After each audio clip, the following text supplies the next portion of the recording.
Hey guys, and welcome to our Q&A on Xenoblade Chronicles X. I'm your host, Derek Bittner, and I'm joined today by Chuggaaconroy. Hey everybody! And we're going to answer your questions. So let's just get right to it, because we have quite a lot. 2 hours later. Exactly. So first up is from Tin Tento. Do I need to play Xenoblade Chronicles first?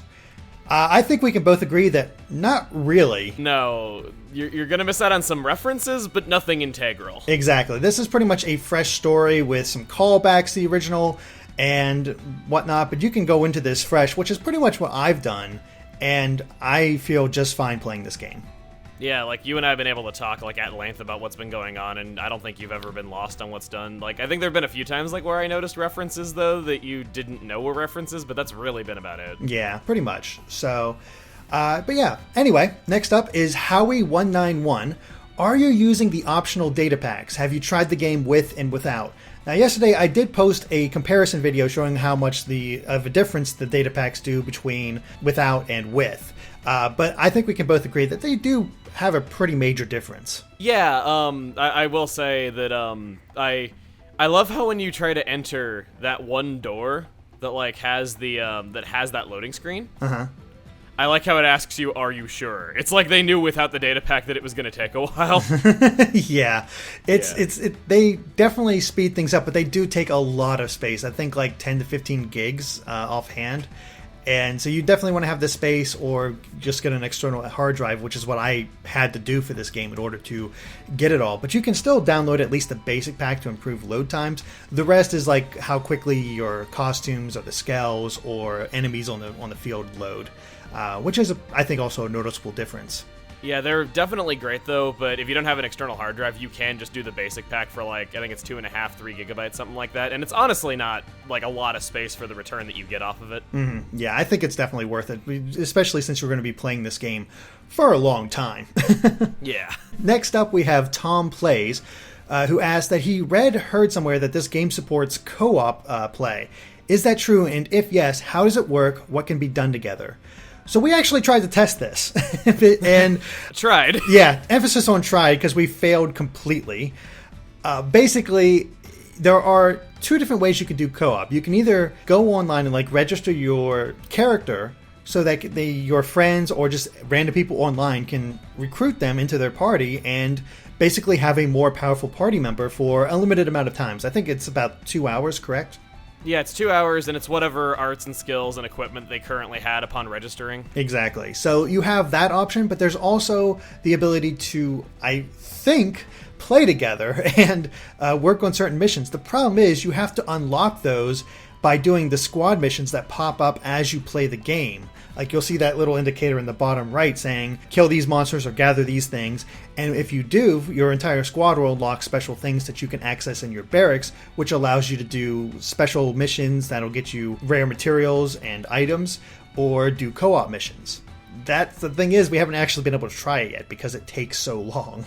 Yeah, I think you had like a playtime of like 30-something hours, and you didn't have any of them unlocked because you weren't going for squad missions. Exactly. I would see them pop up and they would get done occasionally, but nothing enough for me to get it done. Yeah, I would assume that they're a lot easier to unlock than the time we've had. It's just that neither of us are really going for squad missions, though. But I assume that if you go for squad missions and just complete a few of them, you should be able to. Mm-hmm.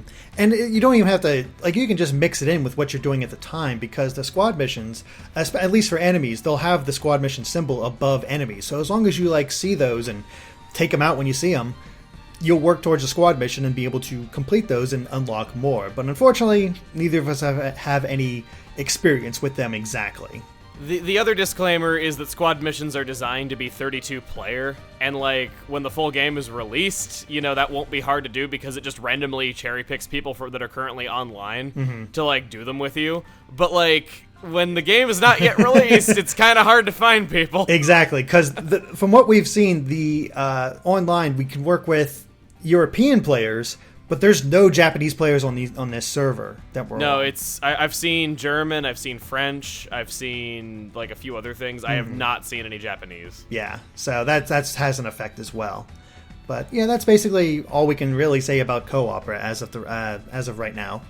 Next up is Supertron, who asks, do you feel that the story is well written? Is it captivating? And do the characters tend to follow and excessively cling to JRPG anime or anime tropes?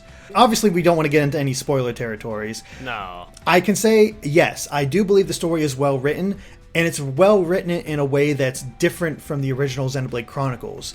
Where the original, and I hopefully you'll be able to back me up on this one, Emil. As you play, it's much more story focused in the original Xenoblade Chronicles. X is a bit more event focused, where you have these massive events that really push the story forward, are really interesting, and then you have all these side missions, thanks to Affinity missions, that flesh out your party and get you a better idea of what they're like, and even some background on the world and everything else. And I think if you go out of your way to do those Affinity missions and work on those and then the story itself, you kind of have the best of both worlds, where you can like either focus purely on plot or get some well-developed characters that I don't think have fit any type of tropes yet. Maybe like they appear to at first, but as you learn more about them, they have more depth to them. Yeah, I would say that the characters are really interesting just due to what a unique story this is. So you'll see like different types of characters that I don't really think you've seen much elsewhere. Elsewhere. Yeah. Elsewhere else. We can talk, I swear. Yeah. But yeah, I think it's a well-written story. I will say that I do think it's more character development driven than story driven, but I don't think that's inherently a bad thing. No, not at all. And I think you feel compelled to play through the story and see what happens as you get further into it. I think it does that quite well. All right, next up we have Java Doze, who asks, does this game have off-TV play, and can you switch what guild you're in? And, well, answer to the first question is yes, but I wouldn't recommend it. And the second question is yes, but I really don't see a need to, unless, have you felt a reason? Okay, well, for the off-TV play, I get the feeling what you're getting at is that the game is designed to be played across two screens because your menus are on the gamepad, whereas the main game is on the TV. So what you have to do is tap on the screen to bring up the normal menu, and then tap it again to switch the two screens. Mm-hmm. So it basically adds 2 taps onto everything you want to do in the menus. Yeah. Whenever you want to switch the 2 screens. So it does make things a bit more time consuming, but it does work. I have played that way for a few hours at a time before, and it definitely does work. It can be a little bit hard to read the text at times though because of how small the font is, but it does. It does work. Yeah. As for switching guilds, you get an asset from being in a guild. Like for instance, one might give you increased critical hit chance, another might give you increased max HP. The only real reason to switch would just be if you don't like that asset that you have anymore, or you tried it out and don't really like it. And I can kind of see why they give you the option, because some of the assets are less good than others. Yeah. There's that one that's just towards, like, weapon development, and that's it. It's not even, like, a battle stat. Yeah, exactly. I mean, it kind of helps, but you get... If you know what you're doing with data probes, you can get so much Moranium that you really don't even need that little boost. Yeah. And you can develop your arms manufacturers pretty easily. I mean, you can change it any time, but it... I get the feeling we're just kind of, like, talking in circles around people at this point, because you were just throwing out, like, 3 different terms, like data probes, Moranium, arms manufacturers. It's just like, what? Okay, quick breakdown. With data probes, you can get this resource called Moranium. You can then invest this resource into arms manufacturers, which at certain points expands your... equipment choices that you can purchase, and I think that covers it. Yeah, that's pretty much it. Yeah. I was just like, you were kind of going off on a tangent with all these terms that, you know, people who haven't played won't understand. Exactly. It's pretty simple once you play it, but like obviously when you haven't played it, it makes no sense. But yeah, you can switch those things out, and I just, you know, yeah. I had a thought and I lost it, so we're just going to move on.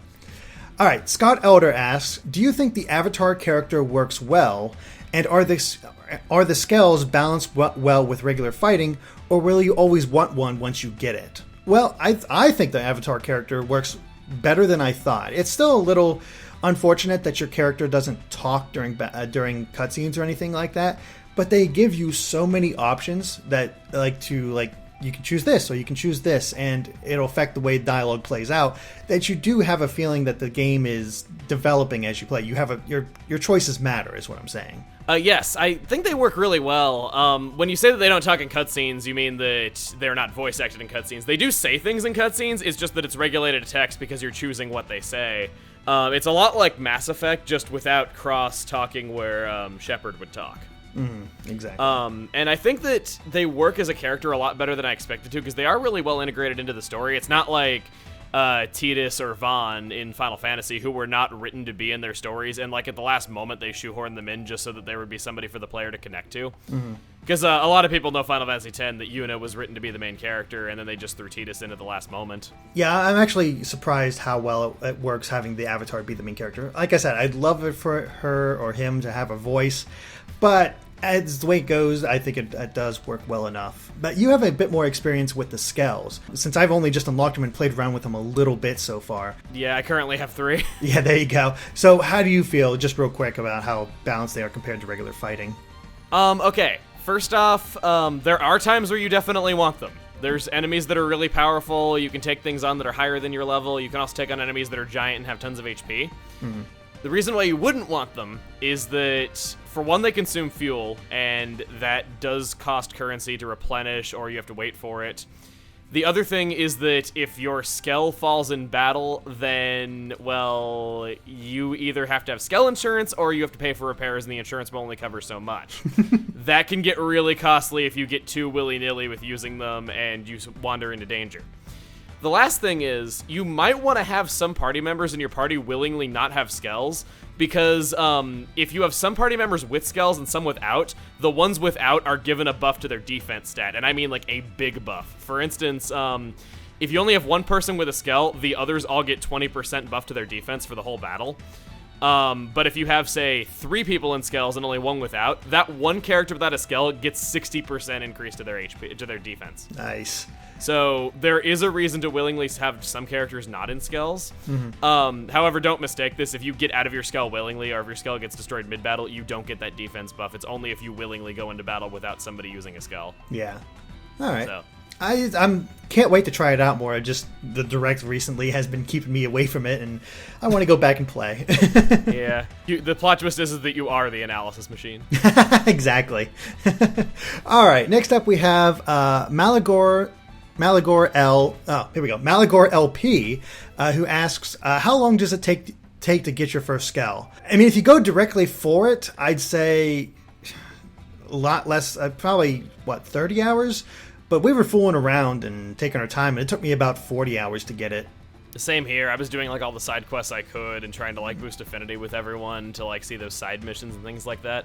There is like a set like thing you have to do, but I don't want to say it out of spoilers just because I don't want to like do that. But it does take a bit. It doesn't feel like you're without something that you really need. There are some times where you can't reach something like above you, but the game is definitely designed so that you can explore most of it on foot. Exactly. The Skells just sort of fill it out, and I wasn't really missing it except for some certain cases. The Skells just add to the gameplay, and they tease you with it the entire time, but by the time you get it, you'll feel like, okay, now I'm ready for it. Yeah, and they even do kind of make fun of themselves a little bit, like when you do get it, like with how long it took, but... Yeah. All right, nice simple question next from Dunsparks. Is there any amiibo support? Nope. No. All right, Tom Nookingtons asks, does the HUD ever get annoying? I don't think it does, honestly. It has really good info, and in the settings, you can even turn the HUD off. Yeah, it's I've never found it to be obtrusive or anything like that. It's always, I felt like, stuff that you can, it's good information. The only bit of information that I took away is updates on people in your division getting, or just in general getting getting achievements or taking care of certain things. That got annoying because it was constantly popping up. I can't imagine how frequent that's going to be when the game actually gets released and you can have 32-person squads going. Yeah, exactly. So my whole thing was, you know what? I'm going to turn that off because it's just distracting. But again, you can customize your HUD and how much it, notifies you on things. Yeah, I'd suggest turning off notifications for other players. Heck, if you don't want a map on the screen because you think it's obstructing your view, you have a map on the gamepad, so you don't really need it. Yeah, I mean, it helps for like enemy placement and whatnot like that, but if you just want a general view, you can just use your gamepad. But yeah, fully customizable. All right, next we have Slim Shady, and with a 4 and a 3, go figure how that works. He says, this game looks absolutely amazing. But his question is, how welcoming is X to new players who never played Chronicles or really RPGs at all? He's played about Fire Emblem, and that's about it in terms of RPGs and similar genres. Well, it plays very differently from a lot of other games out there. It's very much its own beast in that you have, big, massive worlds like in more Western games, and you have like really action-packed battles. I think Reggie said it best in the recent Direct, how it really meshes like the best of both worlds. I will say that I do find it to be kind of a hard game. It has kicked my butt a few times. And I do wish the game was a little bit better with giving you tutorials on screen, like whenever it introduces new mechanics. There is the e-manual that's built into the game. The e-manual? Yeah. There's the manual that's built into the game, and it's actually part of the in-game menus. So I would recommend giving those a read whenever you get a new mechanic, because that'll explain things a lot better. But as long as you remember to update your equipment often and all those things, you should have an alright time with it. Yeah, the basic thing I can get a sense from, and I even said this in my preview, is there's a lot to it. There's a good 2 to 3 hour tutorial based on how long you fool around looking around at things, that gives you the basics and lays everything out so you're not too confused. But there's also a lot more depth in there that you can play with, and I think you can still go at your own pace where you feel like you're comfortable with this aspect, and you can progress through the game just fine. And then you can go back and look at what you could be doing, what else you could be doing to expand that and make your just gameplay experience that much more efficient or powerful or whatever else that you can do to it. It's I find it pretty forgiving. I mean, difficult as in Emil says, where it'll kick your butt a few times, but even if you die, your party gets wiped, you just get taken back to the last landmark you went to. Yeah, there's not like any life system or game over screen or going back to the title screen, none of that. It doesn't interrupt the action, you just get knocked back a few minutes of gameplay. Yeah, it's like, oh, okay, that didn't work, or I shouldn't run into that particular monster, will just go around it. So it eases you into things, and I don't think it ever becomes too difficult, Yeah, what's also nice is that discovering like skip travel landmarks and things like that, you have to manually like do something to make them like stay on your map. So there's not anything like you wandered into like really high level territory and it's going to be hard to get out. You can just skip travel away. Yeah, exactly. And they'll even give you a little grace period where you don't get attacked by any monsters if you teleport, and they're all right there. Yeah. All right, next up we have Magus Andrus, who asks, what are the stats available to work with? Is there a magic stack like Ether, and can you make characters like agility tanks where you keep aggro and dodge everything? I think this might be more my question. Exactly, that sounds a lot more like Xenoblade Chronicles talk. Yeah, so agility was easily the most important stat in the original game. It determined how well you could dodge attacks and how well you could hit enemies that were higher leveled than you. It was, in my opinion, it was the most important stat in the entire game. It got split into 3 different stats. I think they knew it was broken. You now have melee accuracy, ranged accuracy, and evasion. So you have 3 different stats to work on like that. You can still have agility tanks, and I do indeed have one, but it is a bit more to manage now, and they knocked agility down a few pegs because of just how good it was. Ether is still a thing. There's different elements as well. There's 5 different elements at this point. There's armor that has additional defenses, like for individual elements and things like that. But yes, Ether and Ether defense are still a thing. Mm-hmm. Yep. I mean, it's expanded, but it's not so like to me. I didn't realize agility was such a big deal in the original Xenoblade Chronicles. So I was just going in and doing fine, and I'm sure I'm playing completely differently from Emil, but I'm still progressing through the game, no problem. Yeah, if you ever want to see just how crazy agility can get, if you get far in the original game, just agility 6 gems, dude. All right, next up is Chrome Lazarus, who asks, how are the job classes and their branching paths? He asks if you've tested them out individually, or what are the ups and downs. Basically asking about the different job classes. And yeah. I think I went all the way. I'm going to try out all of them as I play through the game. Basically, as soon as I hit the max rank, I go to the next one. And I decided to go along the striker path? The striker path, striker. And I got the duelist. I'm going back and doing the shield something class. It's been a little while, a few days since I played. And I basically the defensive tank. Exactly. And I've been trying those out. But the funny thing is, with each class, you get new arts and new strategies that you can utilize, and of course new weapons. So it all works together, and you can actually. It even encourages you to maximize each of the different classes the way I've been doing, because I noticed when I went back to the previous class, usually I could only use Gatling guns and a certain like a shield weapon for the physical weapons. I could actually, if I wanted to, choose my assault rifles and long swords from the striker class and continue to use those and mix and match my all my arts based on that. So you can actually come up, once you maximize all the classes, you can come up with your entirely unique ability, you know? Yeah, you could, in theory, just make whatever you wanted after that point. Mm-hmm. I've personally been going on different pathways as well. I've tried like the 3 main ones and gotten those all maxed out. Out of like the first branch that you can do. Mm-hmm. There is, I think the striker is recommended for beginners. The commando is for intermediate players, and it's kind of like it's high defense, high attack. And then you have the third one, which name is escaping me right now, but it's meant for more advanced players. Yeah. I could not work with that more advanced one. I thought it was just complete garbage, and I really didn't like how.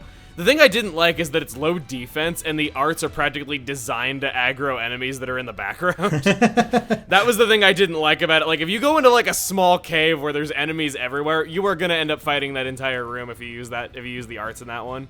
Exactly. But I like the commando a lot. That was really fun. Yeah, there's some really good classes, I think. Yeah, there's something for everyone. Whatever your playstyle is, you will have a fun time. Yep. Next up is Malrinko, who asks, how many save files are there, and can you switch meat profiles to access more save files? 1 per user. Yep, you got 1 per user, and so if you want to have a brand new save, you got to make a completely different profile. Can I divert for a second here? Sure. Why is it that when game cartridges were like 4 megabytes, they could give us multiple save files, but now that they're building consoles that have like 1 terabyte, all of a sudden, nope, we can't do that. I really don't get it. Like, there should be no limit on save files, and like so many games do this. It's not just on Wii U, it's on PS3, it's on PS4, it's on... Yep, there's a bunch that do that. I don't get it either, but... Even some PC games do it, and I'm just like, you're building consoles with several gigabytes. Like, we should be able to have as many darn save files as we want. What is the issue here? I have no idea, but it's not there. There's workarounds, of course, with the different profiles, but it is a bit of a pain as far as that is concerned. You can make different profiles. My issue is that you can't, like, back up your save if you want to play forward a little bit to test out, what happens if I do this? Oh, okay. You have to just outright not save and then just go back those, whatever the last point you saved at was. Yeah. All right, next up we have Let's Quest, who asks, what do you prioritize with armor? How it looks or its stats? Well, really, you can do both. You can equip any piece of armor and focus on your stats, and there's an option whenever you're equipping things to equip stuff for looks, and you can put on whatever. If you want them to have the same outfits they have from the time you meet them, you can do that. If you want them to use more badass armor, but you still have like a agility-based stuff, or focus on something else, you can do that. If you want them to run around in that bikini the entire time, you can do that. But you'll still have the stats from the regular armor, but your looks is what you actually running around in. Yeah, there's also the option that you can disable headgear in a physical sense, like where you still get the stats from it though, but it doesn't obstruct the head of your character, which I think is really good. Yeah, especially since there's a lot of helmets and then you can't see any of the emotions and stuff on your character's faces. I took that off as well. Yeah, as a side note, I think the main character, the Avatar, he's really expressive in cutscenes. Mm-hmm. Even though there's no voice acting, he's really expressive, and it would be a shame to just kind of miss out on that. Yeah. All right, next up is Vigilante Blade. Can you access data probes without the gamepad? It's annoying to keep it plugged in when I don't use it. I believe you can, correct? Game has a Pro Controller option. Yeah, there is a Pro Controller option, so you should be able to access data probes without the gamepad. I would recommend the gamepad personally, but you can if you don't want to use the gamepad. The sessions of this game can go on so much longer than you realize, though. So, personally, I have the extended gamepad battery from Nintendo.com. Oh, I just keep mine plugged in all the time. And that thing is a godsend. It goes. I think the advertised battery life on it is that it takes your gamepad from 3 to 4 hours up to 8 to 9. Oh wow. So it's like, it is a godsend whenever you're playing games like this. Yeah. Fortunately, I'm close enough to a plug, I just keep it plugged in and don't have to worry about it. Yeah. Well, probably kills my actual battery life when I don't have it plugged in, but since I'm always plugged in, it's no big deal. Technology is amazing. Oh, yes. Alright, guys, you had so many questions and we talked for so long that we went for almost an hour and a half. So I'm splitting up the Q&A into 3 parts. Thank you for watching, and if you like this video, be sure to like us on Facebook and Twitter at GameXplain. You should also check out Chuggaaconroy's channel, as he does some truly great Let's Plays. Of course, stay tuned to GameXplain for more on Xenoblade Chronicles X, and other things gaming too. Until next time, guys, bye.